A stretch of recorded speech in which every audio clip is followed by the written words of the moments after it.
ಮತ್ತು south Africa ನಡುವೆ November 30 ಅಂದ್ರೆ ಇದೇ ಭಾನುವಾರದಿಂದ ಏಕದಿನ ಸರಣಿ ಶುರುವಾಗುತ್ತೆ.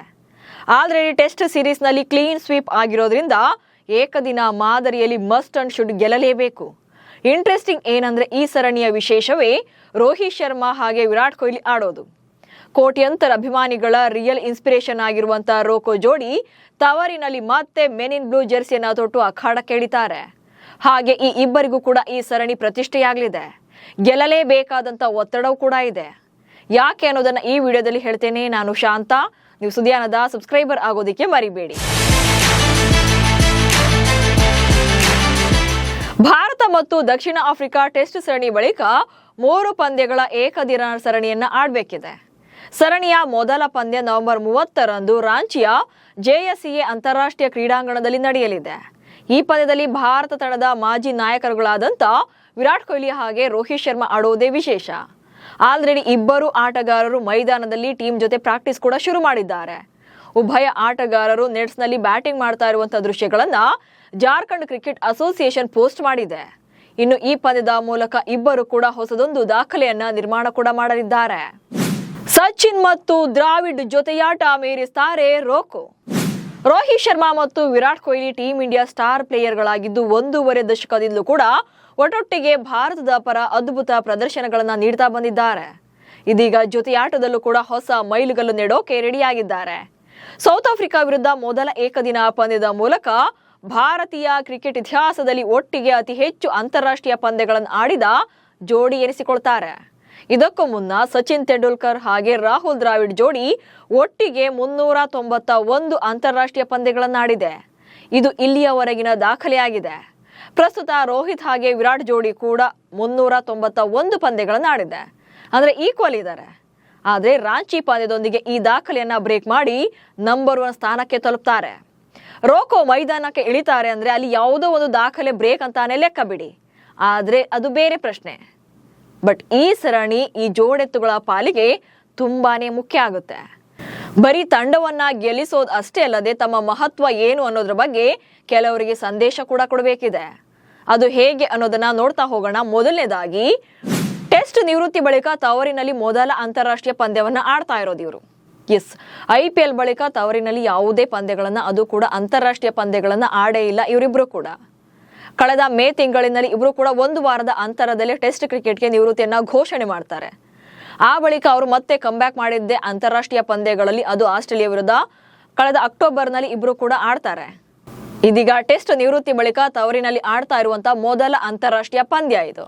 ಸೊ ಹೀಗಾಗಿ ಈ ಇಬ್ಬರ ಮೇಲೆ ನಿರೀಕ್ಷೆ ಸಾಕಷ್ಟಿರುತ್ತೆ. ಅಂಡ್ ಸೌತ್ ಆಫ್ರಿಕಾ ವಿರುದ್ಧ ಕ್ಲೀನ್ ಸ್ವೀಪ್ ಆದ್ಮೇಲೆ ಇಬ್ಬರ ಗುಣಗಾನ ನಡೀತಾ ಇದೆ. ನೀವೆಲ್ಲ ನೋಡೇ ಇರ್ತೀರಾ, ಕಳೆದ 1 ವಾರದಿಂದ ಈ ಇಬ್ಬರೇ ಟ್ರೆಂಡಿಂಗ್ ನಲ್ಲಿದ್ದಾರೆ. ಸೌತ್ ಆಫ್ರಿಕಾ ವಿರುದ್ಧ ಭಾರತ 2 ಟೆಸ್ಟ್ ಪಂದ್ಯಗಳನ್ನ ಸೋತು ತವರಿನಲ್ಲಿ ಕ್ಲೀನ್ ಸ್ವೀಪ್ ಆಗಿದೆ. ಇದಾದ್ಮೇಲೆ ರೋಹಿತ್ ಶರ್ಮಾ ಹಾಗೆ ವಿರಾಟ್ ಕೊಹ್ಲಿ ತಂಡದಲ್ಲಿ ಇದ್ದಿದ್ರೆ ಭಾರತಕ್ಕೆ ಇಂಥ ಸ್ಥಿತಿ ಬರ್ತಾ ಇರಲಿಲ್ಲ. ಬೇಕಂತಲೇ ಅವರಿಬ್ಬರನ್ನ ಟೆಸ್ಟ್ಗೆ ನಿವೃತ್ತಿಯನ್ನ ಘೋಷಣೆ ಮಾಡುವಂತೆ ಮಾಡಿದ್ರಿ. ಹೀಗಾಗಿ ಸೋಲನ್ನ ಅನುಭವಿಸ್ತಾ ಇದ್ದೀರಿ. ಇದಕ್ಕೆಲ್ಲ ಮುಖ್ಯ ಕಾರಣ ಹೆಡ್ ಕೋಚ್ ಆಗಿರುವಂತಹ ಗೌತಮ್ ಗಂಭೀರ್ ಹಾಗೆ BCCIನ ಸೆಲೆಕ್ಟರ್ಸ್ ಅಂತೇಳಿ ಸಾಕಷ್ಟು ಟೀಕೆಗಳು ವ್ಯಕ್ತವಾಗ್ತಾ ಇವೆ.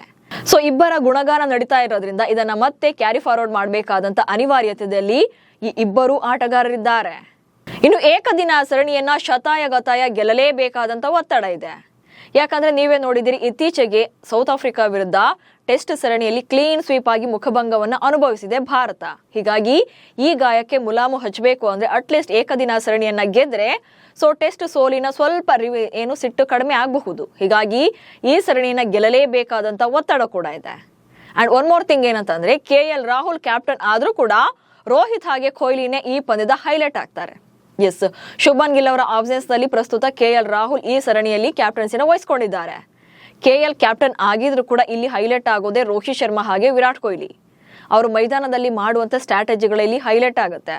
ಹೀಗಾಗಿ ಈ ಪಂದ್ಯದ ಸೋಲು ಗೆಲುವಿನ ಕ್ರೆಡಿಟ್ ರೋಹಿತ್ ಹಾಗೆ ಕೊಹ್ಲಿಗೂ ಕೂಡ ಸಿಗುತ್ತೆ. ಇವರಿಬ್ರು ಕೂಡ ಲೆಜೆಂಡರಿ ಆಟಗಾರರು. ಇವರಿಬ್ರು ಕೂಡ ಗೆಲ್ಸಿದ್ರೆ ಕ್ರೆಡಿಟ್ ಆಲ್ಮೋಸ್ಟ್ ಇವರಿಗೆ ಸಿಗುತ್ತೆ. ಸೋತ್ರು ಕೂಡ ಇವರೇ ಟೀಕೆಗಳನ್ನ ಎದುರಿಸಬೇಕಾಗುತ್ತೆ. ಸೊ ಇದು ಕೂಡ ಹೈಲೈಟ್ ಆಗುತ್ತೆ. ಅಂಡ್ ದಶಕಗಳ ಅನುಭವ ಹಾಗೆ ಮೈದಾನದಲ್ಲಿನ ತಂತ್ರಗಾರಿಕೆ ಅಡ್ವಾಂಟೇಜ್ ಆಗುತ್ತೆ. ಪ್ರಸ್ತುತ ಭಾರತ ತಂಡದ ಅತ್ಯದ್ಭುತ ಆಟಗಾರರಾಗಿರುವಂತ ರೋಹಿತ್ ಶರ್ಮಾ ಹಾಗೆ ವಿರಾಟ್ ಕೊಹ್ಲಿ ದಶಕದಿಂದಲೂ ಕೂಡ ಅದ್ಭುತವಾದಂತ ಅನುಭವಗಳನ್ನ ನೋಡ್ಕೊಂಡು ಬಂದಿದ್ದಾರೆ. ಆಟಗಾರರಾಗಿ, ಕ್ಯಾಪ್ಟನ್ಗಳಾಗಿ, ಬೇರೆ ಬೇರೆ ಕೋಚ್ಗಳ ಗರಡಿಯಲ್ಲಿ ಪಳಗಿದ್ದಾರೆ. ಸೊ ಆ ತಂತ್ರಗಾರಿಕೆ ಆನ್ ಫೀಲ್ಡ್ನಲ್ಲಿ ತೆಗೆದುಕೊಳ್ಳುವಂಥ ಕೆಲ ನಿರ್ಧಾರಗಳು ಇವರಿಗೆ ಅಡ್ವಾಂಟೇಜ್ ಆಗುತ್ತೆ.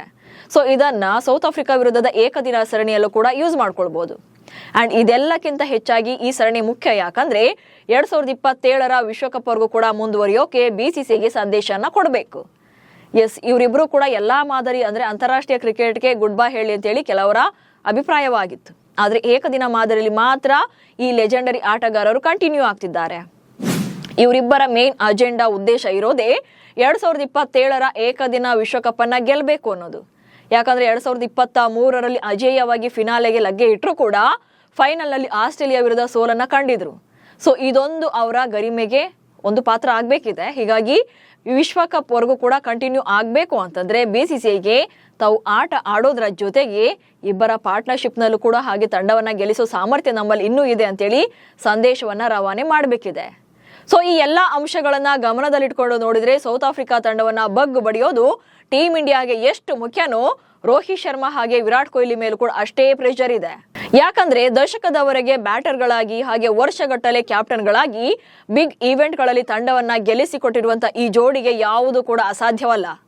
ಇವರಿಬ್ರು ಜೊತೆಯಾಗಿ ನಿಂತರೆ ಅದೆಂಥದ್ದೇ ತಂಡವಿದ್ರೂ ಕೂಡ ಮಣ್ಣು ಮುಕ್ಕೋದಂತೂ ಗ್ಯಾರಂಟಿ. ನೀವು ಕೂಡ ರೋಕೋ ಜೋಡಿಯ ಆಟವನ್ನ ನೋಡೋಕೆ ಕಾಯ್ತಾ ಇದ್ರೆ ಕಮೆಂಟ್ಸ್ ಮೂಲಕ ತಿಳಿಸಿ. ಹಾಗೆ ಸುದ್ದಿಯನ್ನ ಫಾಲೋ ಮಾಡಿ. ನಮಸ್ಕಾರ.